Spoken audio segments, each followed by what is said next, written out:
Welcome back to Hot Takes with myself, Terry Flewers, and Mark Goldbridge. Lots coming up on the show today. We're looking at Rodrygo to Arsenal, but the claim that he's overrated. We're looking at Jamie Carragher, a brilliant clip from him complaining about clubs spending big, saying it's embarrassing. Will his tune now change? We're looking at Rashford and these crazy Dean Saunders comments from TALKsport. Plus, we're looking at Liverpool striker purchases. Man United fans asking for Amorim to be sacked. We're talking Sesko to Manchester United as well. But if you've never watched the show before, it isn't just talking about the rumours. It's called Hot Take for a reason. It's looking at big takes out there, getting Mark's and mine reaction to it. So hit the like button, please. Get yourself subscribing to the channel right now as well. But morning, Mark. How are you, mate? You well? Yeah, not too bad. Still got the builders in. You might hear a few bangs in the background, but work goes on and transfer window goes on. I suppose it's a bit like the builders in my kitchen. You know, it's all a work in progress, hopefully, for the middle of August.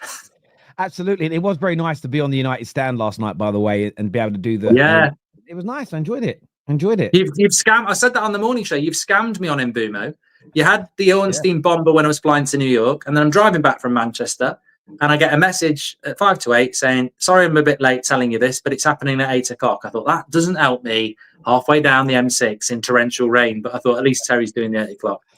Shampers. I put your Shampers line out there though. Shampers night. But yeah, happy he is in now. I really am. But what do you make of this morning's claims? The first topic of the day is, and this post actually is taken from yourselves at the United stand, but it says the fee demanded by RB Leipzig for Benjamin Sesko and his wages are deemed incompatible with Man United's budget. He is not currently the subject of serious attention, according to Laurie Whitwell. I think this is a joint article as well with Ornstein. That's also on the backdrop of them saying we made a late play. Yeah, Ekitike, who's being paid 15 million euros a year, and his cost is about the same.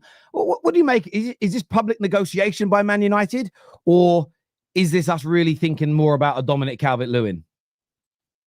I think there's three takes. There's the one you've said there. Is it a negotiation tactic? Because who else is going to go in for Sesko between now and the end of August? And we're not going to get a striker in until the end of August now, because that's how long we take. David Ornstein said we're not in any concrete talks with anyone, so we clearly haven't started those negotiations, which will take weeks. So maybe that's partly to do with it. I think you've also got the situation with the price. Maybe there's some truth in it. Maybe the way the Ekitike deal is constructed in installments makes it more doable than Leipzig, who maybe are asking for money up front, etc. So there could be some truth in that. And thirdly, maybe Sesko just isn't a good fit for the way Amorim wants to play, and we're just not interested. So, look, I would say he looks like he's the best available striker, so that's why I'd be interested. But there could be reasons why we're not. But I don't think it's because we haven't got any money, because you wouldn't make a late play for Ekitike or be invited to bid for Gyökeres if you didn't have the funds to do it. But for whatever reason, Sesko doesn't seem like it's a viable option at the moment. Yeah, I was a little disappointed by that, because I'd like us to move on quickly. That being said, there's a lot of United fans, just like Sos here, saying that midfield is probably more of a priority. Because I'm not sure about you, Mark, but watching Casemiro and Bruno at the weekend, I watched the first half back again on Sunday, and Monday. No, Sunday. It was Sunday evening. I watched it back, and yeah, we can't be going into the season with that. I'm surprised you watched it back, because what I watched it on was like watching it on a bloody Nokia 3210 from Stockholm.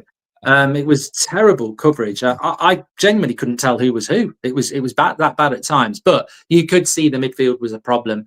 The interesting thing is, I think what people are missing is that we do need a midfielder, absolutely. But what people are not focusing in on is that Amorim is going to play Bruno in there all season. And buying a midfielder won't change the imbalance of that midfield. I think that's the thing. He's clearly going to play Bruno in the midfield. I like Bruno, brilliant player, but you can buy all the midfielders you like. If you're going to stick them next to Bruno, then I don't think it's going to work. I think it's a problem, and it could be the biggest. I said it when he decided to keep Bruno. I said I back Amorim, but that's the thing I've got to be wrong on. That's the thing I have to be wrong on. He has to prove us wrong on that, because if he gets that wrong, you sense United might struggle this season, no matter how good their goalkeeper is, how good their attack is. I was figuring it out the weekend. You play 8 games of a Premier League season against Chelsea, Man City, Liverpool, and Arsenal because you play them twice. That's nearly a quarter of a Premier League season. But we know they're midfields, so you put that midfield up against those lot. I don't think you're winning any of them games. So yeah, it is a big problem. But I think it might be more about not. It'd be nice to buy someone, but it's more about how he constructs that midfield. I agree. I think if he does decide to play Bruno central midfield from the majority of the season, look, we've seen Bruno do very well for Portugal, plays very well in that team. But they have, as you say, they have balance. They have players like Vitinha, they have players like João Felix, they have Ruben Neves. They have individuals that are very good, very press resistant. I'm still hoping we see. I mean, I don't even know if we saw it last season. I don't remember seeing like Manu and Bruno play together in the middle. Maybe that works, maybe not. But we are looking at a number 6. We are looking at a defensive midfield player. So yeah, it's going to be very intriguing to see what it is he does. But we spoke about this last week as well, though. There are people, and there's another big take here. There are people that are already turning on Ruben Amorim in terms of what we're doing. There's a big after the game the other day. It was sack Amorim now and get Xavi in ASAP. My team can't control possession against Leeds United. This tweet here, do you think this is a Ruben system issue? Is it a player issue? Is it right to be calling for the sacking of the manager just yet, in your opinion? No, not at all. I think it's exactly what we spoke about last week. I've spoken about it on the United stand. Arsenal fans have got the same problem. Your Arteta out bunch, Arteta out, or your Amorim out brigade, they haven't gone anywhere. They've just had to shut up because you can't talk Amorim or Arteta out in June or July because it only works when there's games to latch onto. That's the only way people will listen to you. That tweet has probably got quite a lot of interaction. If you'd have tweeted it in the middle of June, people have gone, shut up, what you're talking about. But we said last week, the minute you start bringing games back in, people will forget about Ineos or whatever, and they'll start on Amorim. And I've said it so many times on the United stand, there is an Amorim out movement. They were very, very clear about it at the end of last season. I would call them hypocrites if they did stay quiet. So I'm not saying they're wrong. They were there. They haven't gone away. And with the games back, they will come back. And it's a shame because it's toxic, but they were there at the end of the season, to be fair. Like, they were there for weeks. I saw people after Lyon jumping around doing videos or outside Old Trafford or, saying that's the greatest game I've ever seen on X. The very next game, 3 days later, I think we lost or drew. Amorim out. And it's like, that blows my mind because it's like, how can you celebrate like that and then 3 days later in a meaningless league game be like that? But he's going to be under pressure. Obviously pre-season, Newcastle lost 4-0 to Celtic, and I think Villa lost as well. But it is an important Eddie Howe, Newcastle know how they're going to play. Emery, Villa know how they're going to play. They've just got to work towards the start of the Premier League season. But for Man United, the pre-season is very important. Like, we do need to see football. We can't just go.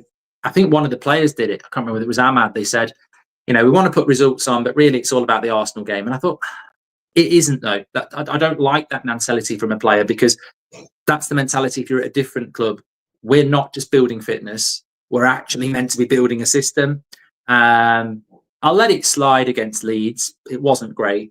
But certainly starting with the game on Saturday and the 3 games in the States, we can't just be going through the system of fitness. We've got to start showing patterns. And I think hopefully we will. But yeah, I agree. Sorry, mate. I agree with you. And I want to see us improve, and I want to see some results. I want something to make me excited about the season. Where I will defend the players and the club and the manager slightly in the Leeds game is in that first half, Bruno must have turned Ampadu about 4 or 5 times and got dragged down to the floor. In a real football match, he's booked for the first one, definitely the second, can't keep doing it. I lost count how many times Cunha was dragged down when he beat a man and went to run. No bookings, because it's those little things are not real to life. Equally, I think we win that game if Cunha and Ahmad stay on the football pitch in the second half, but you're making 11 substitutions, and it makes it hard. For me, when I really start to judge the games is when you're starting the main 11 and they're on for 65, 70 minutes before the subs come. So you get maybe into the third preseason game. That's when that's where I agree with you. That's when my scrutiny is going to be at its highest, because that's when you're really starting to sharpen yourself for that Arsenal game. And we do want to see patterns. We do want to see improvements. What's going to be interesting is now that Mbeumo is in, because I loved what Cunha was doing. And you saw a difference with Mount in the second half. Mount would get the ball, have a chance to run at a defender, but he can't beat a man. So he stands there and waits for somebody to overlap, which gives them time to recover. Cunha drives at a fullback. We're now going to, or a centre back. We're now going to have 2 10s that when they get the ball and they've got a defender isolated, will run at them.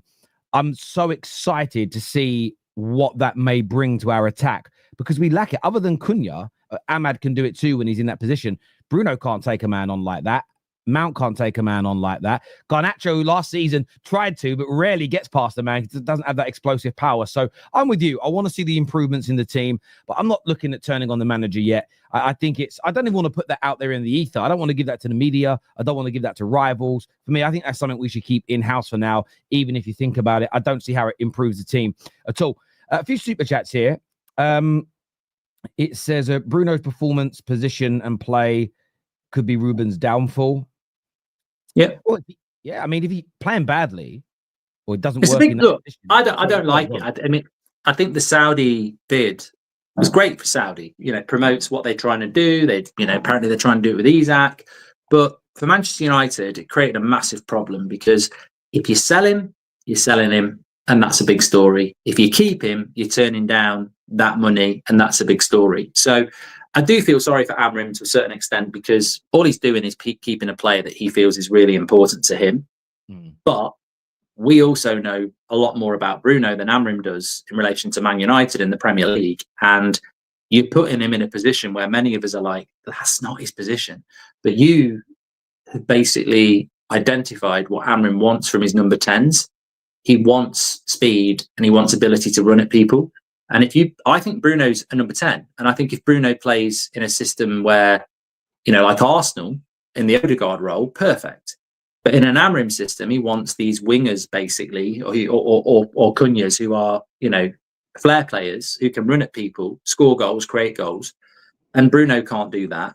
So he puts him into a position where a lot of us are quite worried about it. I don't think it's going to work. I hope it does work. If it doesn't work, it's going to be held against Amrim. What I would say is, though, as somebody who's watched football for many years, from a tactical point of view, we're not putting Bruno in a 4-3-3 and asking him to play as the 8. We are putting him into a system where there's an extra centre-back behind him. There's 2 wing-backs. I think it's a lot of work for an Agate or a Mainu or a Casemiro on their own. If Bruno's going to work as an 8, the third centre-back's got to step into the midfield and do some of that work as well. No, I agree. And the left-back is going to have to help out as well. But that's so there is why. possible. It's possible it works. It is, but that's why as well. I looked at the second half and went, I'd love to have seen Lenny Yoro behind Bruno in that first. And that's why it's hard to judge, because I felt like he split half of his 11 between the halves. So that's why I'm not fully judging him just yet.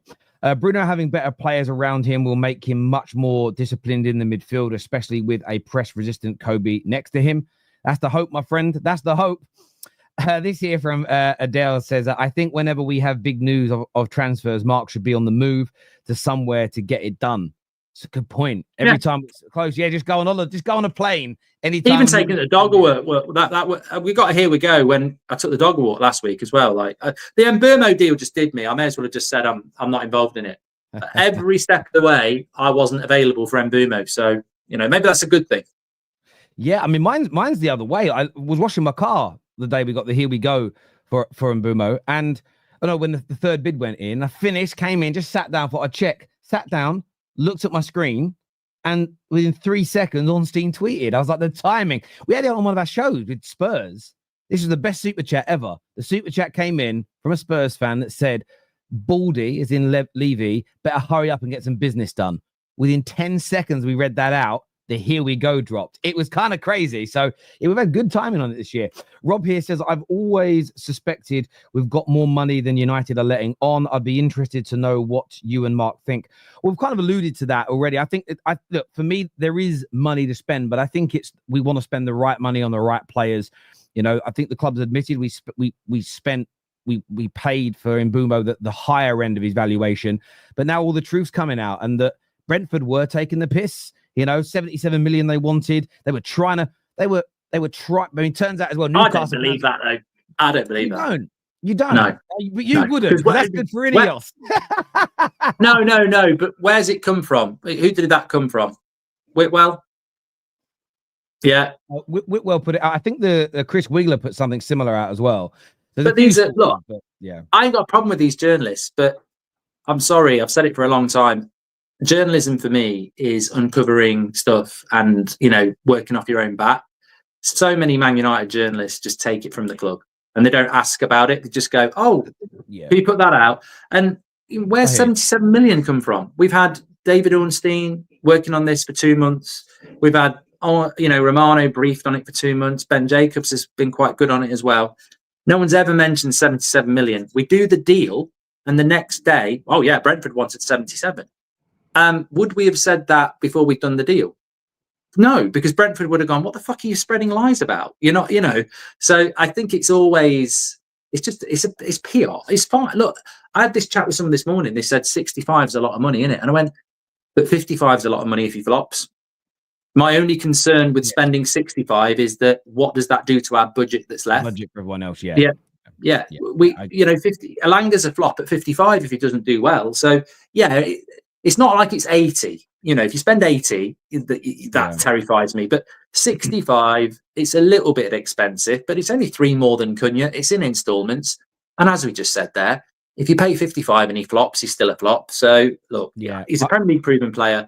I like the age profile. I like the hunger. They've taken a step up. They're the right players. I just hope we have got some more money. And if we were going for Ekitike last week, we clearly have. Sofo here says that if United don't buy a midfielder, you might as well call us Bonnie Blue. We will get run through by 1,000 men next season. Yeah, I hear you. I am expecting big interviews next season. Don't let Rio hear that. He'll go, she's got a family and friends, you know. They probably agree. They probably agree, though. They probably go, you know. Yeah. Well, everyone's interviewing. I don't know who it is. Anyway, who is Bonnie Blue? I've never heard of it. You know. Was that a nursery rhyme?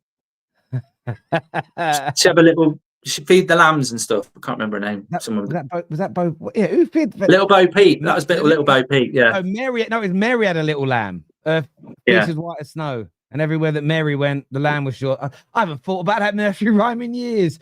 I expect big interviews next season from you guys. Want to see Mbeumo and Cunha like the Rasmus interview. Also want to see one with Ornstein and Romano sometime soon. Big up. Well, that they're not coming on my channel. They're going to say no, thank you. Do you reckon United will let you interview any more players? Do you reckon that will go through? No. Yeah. They didn't like it, did they? It did massive views, and no one else, you know, the mainstream can't even do those views. But until, you know, I reckon we've got more chance of doing an interview with Mo Salah at Liverpool than we have of doing one with the Man United player. I think Liverpool would probably, in fact, a lot of Liverpool fans watch that football. I wouldn't. Man United is strange, you know. It's like on the US tour. It's strange again. They're using. It's just strange. Basically, if you want to get access to United, basically kiss the arse of the football club. And for me, that is even. I want to work with United, but I want it to be honest, and I don't want to kiss the arse of the football club. It's fake. I agree. I absolutely agree.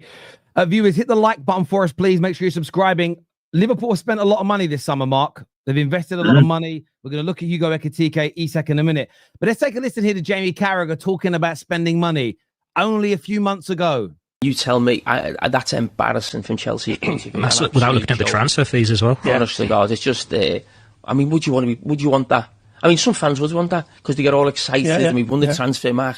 It's an absolute joke that someone makes that many transfers in such a short period of time. And I'm glad. I think the less signings we make, the better. Because if you're making 2 or 3 every summer, you must really want them. You must really feel like they're a big part of your team. And you're not just buying players and you don't know where they're going to go, where they're going to play. It's just, you create no cohesion, no team spirit. Liverpool signed more than that, haven't they? Big money. Well, who's found this clip? Someone sent it in to me for this show. They're like, "Can you, Mark, react to this?" I was like, "Oh wow." He's been stitched up there, hasn't he? I mean, look, the positive is we all make mistakes. The negative is, I think sometimes because people are ex-players and they're on Sky and they're doing Monday Night Football, running around in a white pair of trainers, people think that they're the oracle. But I always say this, like whether you are Terry or me or just in the live chat, your opinion is no better or worse than Jamie Carragher or mine or Terry's. It's like, we're all football fans, and this is the great thing about football. We can all have an opinion. Some of us are more capable of sitting in front of a camera and communicating. That's a skill. But actual opinion-wise, the reason you lot watch is because sometimes you'll go, Terry's full of shit. And, Mark's right again. And probably do say those two things a lot. But no, honestly, we do make a lot of mistakes. And I can't laugh too much because I will have said something very similar at some point about Man City or something like that. But he's done up there, hasn't he? Because look, Carragher is a Liverpool fan, and I'm not really like this because United have been crap for a while, but that's just bitterness. Like that is just bitterness. That is pure bitterness. We don't, I'd rather not buy players and be successful. Yeah. I agree. I'd rather not. I'd buy players because you save money, but. Yeah, look at what Liverpool have done. Ekitike is a great signing. He's a younger player. It's tragic what happened to Jota, and they will have to do something. But I think, about that situation, they'll probably bring another forward in, but they were going to bring a forward in anyway. So they've got Kerkez, Wirtz, Frimpong. They're looking at another centre-back. They're looking at another forward. They would love to spend £120 million on Isak. So it's not even about buying 5 or 6 players for value. They're buying expensive players as well. And I've not looked at a Liverpool signing once and gone, oh, they're just buying players for the hell of it. I presume he's getting at Chelsea because sometimes it feels like Chelsea were just accumulating players. But this has been that summer transfer window. And I sort of get Chelsea were doing it because they were on a quest to get back to the top as quick as possible. And it's worked. I think what Liverpool and Arsenal and Chelsea and Man City are doing now is they're building super squads for a double assault on the Champions League and the Premier League because that's where the money is. It's been a very unique summer. And maybe in defence of Carragher, when he did that, he hadn't had the foresight to understand why Chelsea were doing it and why everybody's doing it now. But it's been an unprecedented summer, Terry, in relation to the volume of players that people are buying, Arsenal, Liverpool, Chelsea, Man City. And I completely understand why they're doing it, to be honest. I agree. I thought it was funny because a few of the comments have come in saying we don't do this every summer, as you can see here. What's the point? We've bought 4 players. Well, you're going to buy more than 4 players in. You're going to end up with 5 or 6 players coming in. It's funny. No one's digging out Liverpool. Liverpool are right to do what they're doing. The players they're bringing in are amazing, especially on paper anyway. It's brilliant for Liverpool fans to see you act like the giant club you are. This is not a dig. All Carragher has done here in this interview, and I think loads of ex-pros, because he's clearly here doing something with the Liverpool Echo. It's for locals. It's for Liverpool fans only. Loads of ex-pros do this, is they will pander to the clubs they're connected to when they don't have good windows or when another club is being kind of praised. It's not even the spending and the volumes. It's I only really like a club to sign 2 or 3 players. You're going to end up signing maybe 3 times that amount. He won't call it out because he'd be wrong to. He'd be wrong to call it out because what Liverpool's doing is right. It's just funny that, and we've all done it at points. There's clips out there of me, I'm sure there are, where you say it because you're a bit bitter. It's one of the reasons why about 5 years ago, I decided I'm going to try and be as impartial as possible and as unbiased as possible. Because on a personal level, I didn't like seeing clips of myself being hypocritical later on down the line. And that's all he's done here is basically out of bitterness, said you shouldn't buy that amount of players. He's probably now going to celebrate Liverpool doing it because it's the right thing to do. And this clips resurface, it's a little bit of fun. It's not a dig at Liverpool, by the way. So Liverpool fans, please don't get your knickers in a twist on that one. As I said there, I think some people will take that clip and rinse him apart, and that's absolutely fine. But I also think nobody was predicting the volume of transfers that people were going to do. And I actually don't think the mainstream, it'd be interesting when they all come back from their holidays to Sky and Monday Night Football, whether anybody has listened to what we've been talking about over the summer. And when I say we, I mean the collective communities we've got here and on the United Stand, because we've been talking about it for weeks, in a sense that I don't even know if Sir Jim Ratcliffe and the Glazers have figured this out. The reason Chelsea, Arsenal and everyone are spending so much money is because they want to lock down the Champions League spots for the next few years, because they're earning £100 million from it. They want to lock them down. And I don't know whether anybody else has realised that the Champions League is the Super League now. Like, the money is incredible. And obviously the Champions League is a ticket to the Club World Cup every 4 years, which again is incredible money. Like, you're basically earning what you earn in a Premier League season for 4 weeks' work, you know? Yeah.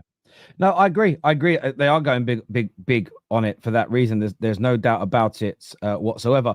There was this other take I saw from a Liverpool fan that got shared by ESPN, and it's from the Liverpool for Anfield Watch, who think they've signed Thierry Henry 2.0 in Hugo Ekitike. Thoughts, Mr. Goldbridge?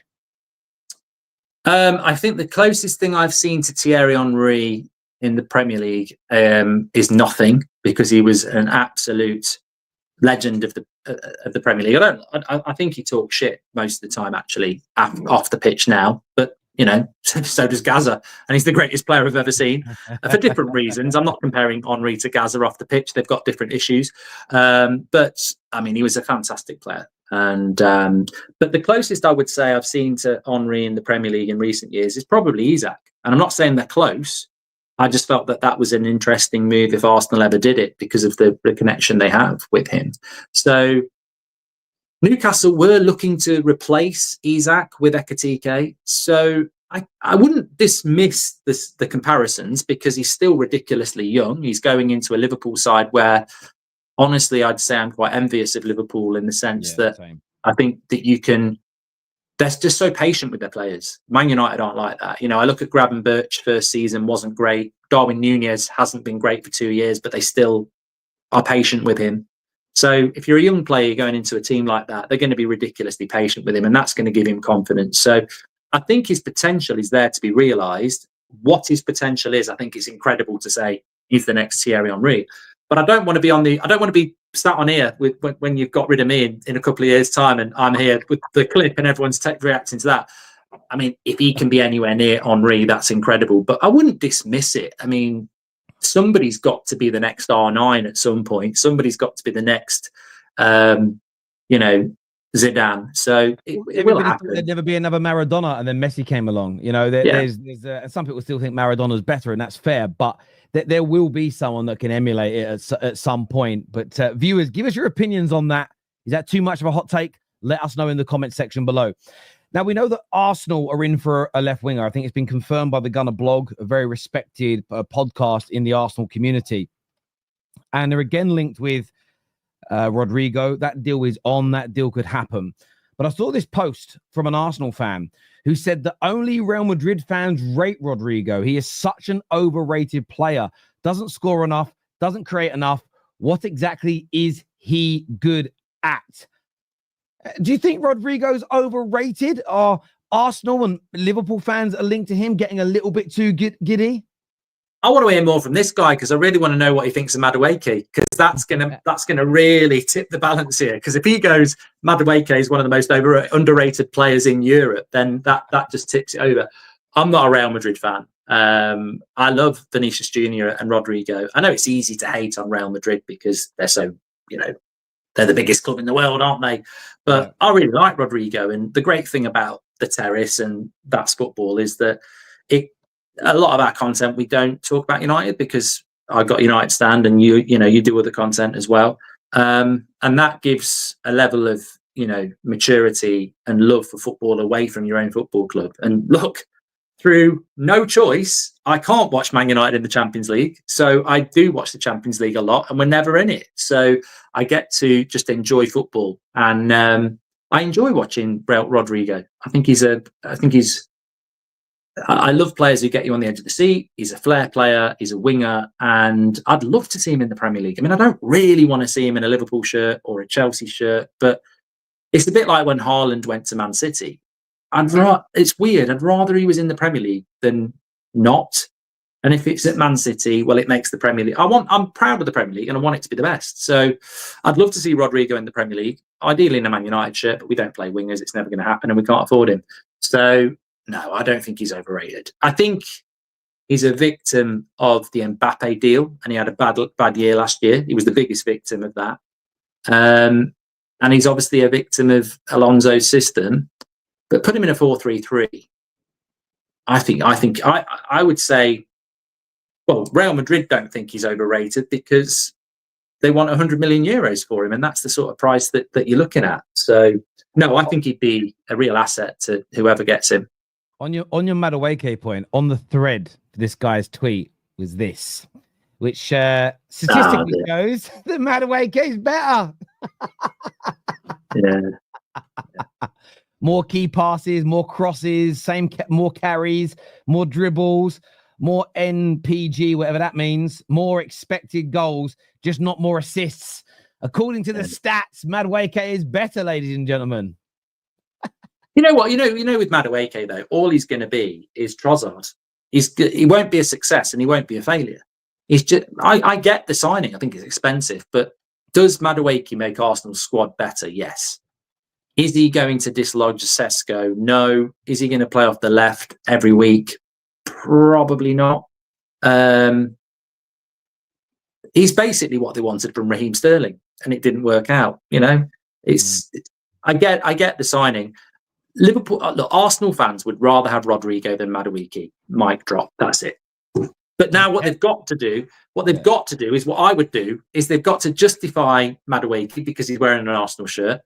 And they've got to dismiss Rodrygo because he won't be wearing an Arsenal shirt, and that's football, isn't it? That is football. Well, that's how you get clips like Jamie Carragher's when you're not honest. When you're saying something when you're making an excuse, that is then what comes out as an example. And it's funny, really, because we all change our mind on things. Someone put a clip up. I'm actually going to do a video in the next week or so reacting. There's this guy, he keeps clipping up things I've said in the past that I've changed my mind on or that I'm wrong about, and I'm just going to free publicity. Well, it is, and it's like one of them's really funny. It's where I'm saying Arsenal, you must sack Arteta. The next one's saying I don't think Arsenal should sack Arteta. Obviously, there was 3 years between them. I admitted I was wrong, like at some point on a stream, and said actually I got that wrong. They were right to stick with him, etc. But I'm just going to react to it because that's a little different, though. I wasn't lying at any point. I really felt at that time that should happen. And I don't know about you, that's happening a lot in this space now. And by the way, Jamie Carragher might come out and say, do you know what? 2 years ago, I thought this was true. I have changed my mind now. And that's fair. The clips are always funny. That's why most of our viewers, like, people get weirded out by being clipped up. They go, it might make me not popular. How many times have you been clipped up? It's not like the United stand and that's football has dived off a cliff.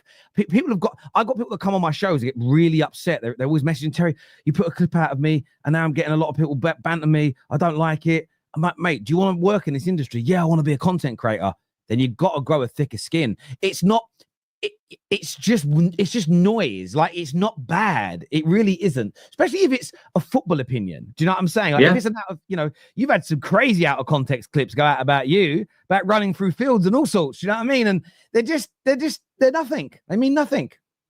I know. It's like we do a player ratings after a Man United game, and there was a running theme of they were taking a Rasmus clip where he was man of the match, and they were using it after every game where he'd been shit and going, this guy's just glazing Rasmus all the time.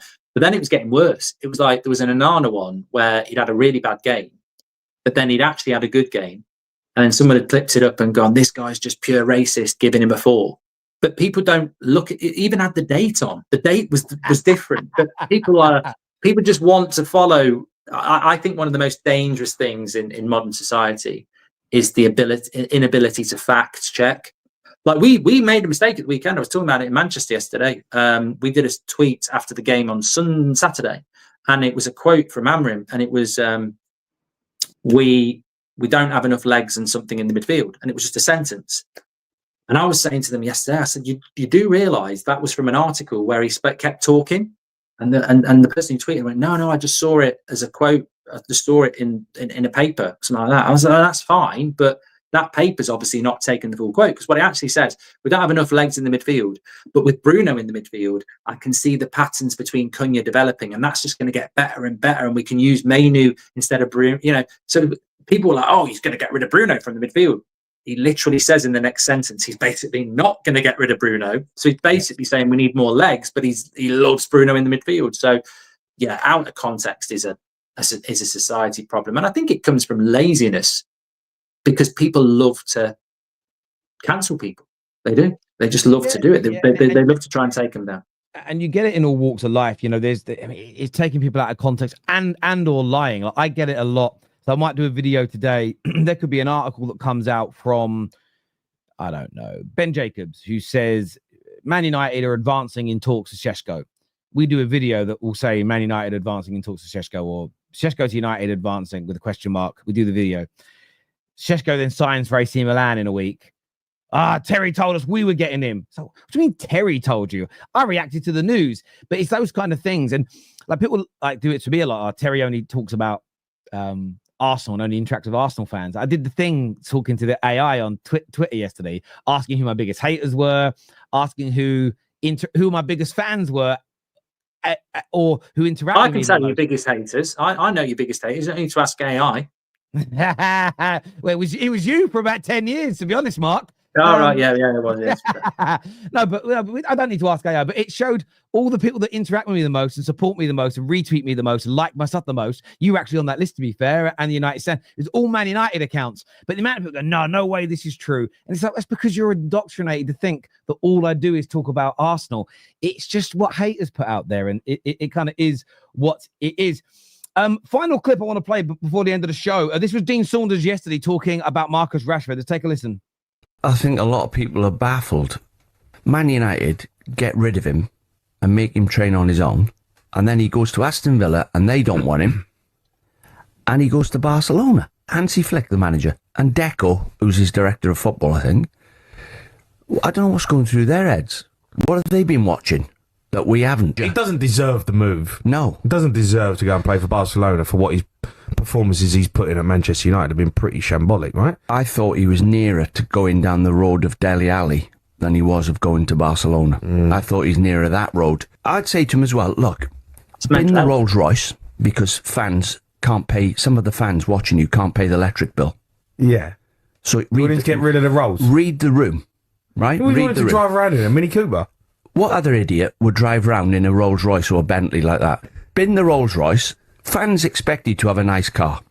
They expect you to have a Range Rover, an S-Class Mercedes. But Elton John and Elvis drive around in 700 grand Rolls Royces. Don't they? Yeah. So, but they are the modern day rock stars. Well, yeah, don't be a rock star. Be like Scotty Scheffler. Who the fuck is Scotty Scheffler? But he's a golfer, isn't he? But I'll tell you what, have you ever seen them clips when you go on like TikTok or Instagram, and it'll be some really downbeat pub in like Stoke, and there'll be some music playing, and the camera will go around, and there'll be all these different people dancing, and you go, it's like a bloody... That's national radio in the UK, everybody. I mean, what am I listening to? Like, what am I listening to? Bloody hell. And to think that I used to drive to Manchester listening to Laura Woods on a morning, and it was good. That's the breakfast show. And people moan at me when I say talk shit. Look, Dean Saunders is sound. I've met him a couple of times. He's actually a good conversation. But that's what happens when you're trying to generate conversation and you miss the room, because what's his Rolls Royce? What's a roll? Bin the Rolls Royce, Elton John, Dele Alli. I mean, it's like a bloody nightmare when you've been on when you've taken something. Elvis. I thought it was in some weird dream then. I mean, not that I'd ever dream about that. I mean, come on. I mean, he doesn't deserve a move to Barcelona. I mean, look, I'm a Man United fan. I'm very pleased that Rashford's going. It's the end of a toxic relationship.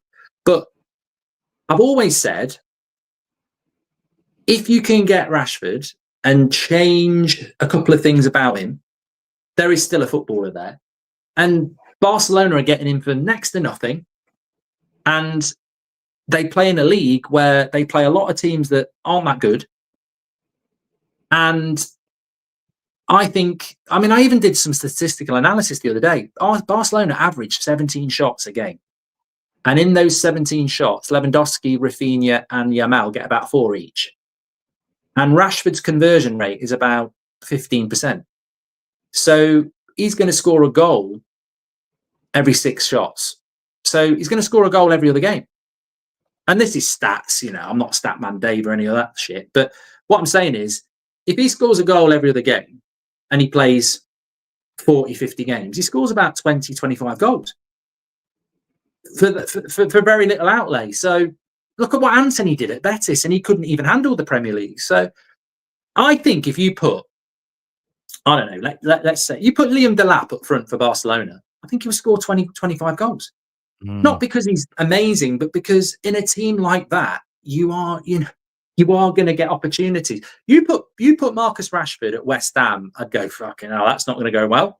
You know, he can't, you know, that's not going to go well. But you put him at Barcelona, and I think he's going to do well. And what people forget is that Marcus Rashford has got an immense social media following, an immense brand behind him.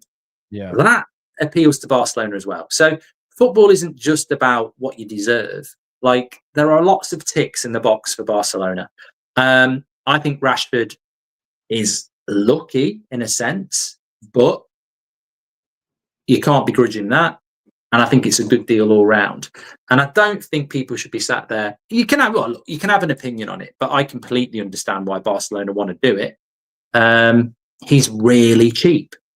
Like, Nico Williams was going to cost them God knows how much more than that, and Luis Diaz. So, and Rashford it's a perfect fit, I think. And Rashford did well at Aston Villa. Aston Villa. He also didn't tell the truth here, Saunders. Aston Villa wanted him. Rashford said no. So, yeah. And also, well, they can't afford him now, can't they? Because they're not in the Champions League anyway. So it was a mutual. It's not going to work. Yeah. By the way, that Scotty Schaefer guy, I didn't realize he was the number 1 golfer in the world. I've only just started playing a bit of golf, but I don't really watch it, if I'm being honest. I've just realized it's because he drives a 2012 car that his dad gave him, right? Having said that, I've just been scrolling. Here's a picture of him getting out a Range Rover. There's also a video I'm going to watch later on YouTube that shows his house and sports cars that he's got. This is the issue with it, right? It's like you use someone as an example because of a sort of an arbitrary story about an old car that he drives, not realizing the man's got like mansions and houses and sports cars and Range Rovers himself. I've got no issue with what Rashford spends his money on because it's his money. He's earned it. He's not a bad player. That's not why he's fallen down the pecking order. The reason he's him and Man United just fell out of love with each other. This isn't a bad football player. Been saying it for years. Barcelona want him. I think he's going to do a fantastic job. I hope he does so we get our money at the end of it. And good luck to him. Much better than him going to Arsenal and killing it there, or Chelsea and killing. He's out the country. We're nowhere near the Champions League for at least the next few years. He's not going to hurt us. Fair play to the man. Fair play. Look, the only thing I would say to Rashford is forget Man United. Forget proving people wrong. That's the pathway to destruction. Just get on with rebuilding your career, because I don't want to see Instagram posts about freedom or anything like that. Just get on with rebuilding yourself, because there were some really horrible rumours coming out on Sunday about issues that Marcus Rashford might have had at Manchester United. And to be honest with you, the word is they're not true, but ultimately things have gone really bad for 2 years. What an opportunity. What a second chance, if you can call it that. It's a great opportunity. Absolutely. A few super chats here before the end of the show. I still have a strong feeling that Gyökeres will end up at United. I do not know why, but that's my feeling. This top's coming off if it is. Oh, please don't come. I'm joking. Yeah, listen, there's rumours we're still there. Let's see. I mean, Arsenal would go into meltdown. I'd be over the moon, but I'm not getting my hopes up. Kane, United take him. How much? Or a swap deal for Garnacho?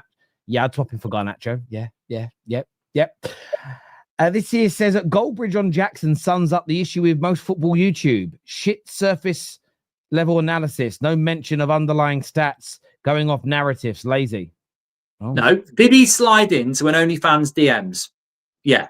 That's a bad character straight away, especially whose DMs he slid into. Keep it in your private life. But I'm sorry. As soon as I saw that, I was like, what a prat. Also, I just think I've watched him a lot for Chelsea, and I don't want that sort of striker up front. I think he's born offside and he bottles big moments. His stats hold up; they're okay. But tell me this: why did Chelsea want to sell him? Because he's a flop, and I don't want to fund Chelsea either, who are a team that we want to be rivals with. So there's 4 or 5 reasons. It's not bad analysis; it's just an opinion you don't agree with. Welcome to the world of football. Was it Astrid Wett? I'm not on OnlyFans, so I wouldn't know anything about any of this. But I swear it was. I do know who she is. To be fair, I do know. I think Sunderland could stay up. Ornstein just tweeted Xhaka wants to move there. Yeah, they're going for it. Listen, I'm glad to see him back as well. Adam here says if we get a central midfielder like Luis Diaz, a striker like Watkins, and a goalkeeper like Lamines, what would you rate the window, and where would the team finish? 6th and 6 out of 10. I'll give it a 6.5 because I'm nicer, and I'm going to go with 8. But the only reason I'd give it a 6 is because for me the balance is also the outgoings and the timing of the transfers. Yeah, so if you got rid of all the players we need to get rid of, and those players were in for pre-season, I would probably knock it up to a 7. But I do think there's a context to. It's not just about incomings; it's about when they come in, and it's about who gets sold. So I'd say 6 and 6th. Yeah, I think that's very, very fair. I think that's fair. I'm very similar myself in relation to that. Listen, I want to thank everyone who's tuned into the show today. Mark, obviously go check out the United Stand. 2 p.m. They'll be live. 8 p.m. tonight. They'll be live every single day. We're back here on the Football Terrace at 3:45 today. Straight facts with Aaron Talks Arsenal and Man City fan LB. So it'll be great to see you all back here. You can watch the United Stand at 2. You can watch us at 3:45. What a great afternoon you're going to have talking football. Mark, always a pleasure, mate, to sit and speak football. Until next time, everybody, take care. Goodbye. God bless. And we'll see you all again soon. Thank you. Cheers, everyone.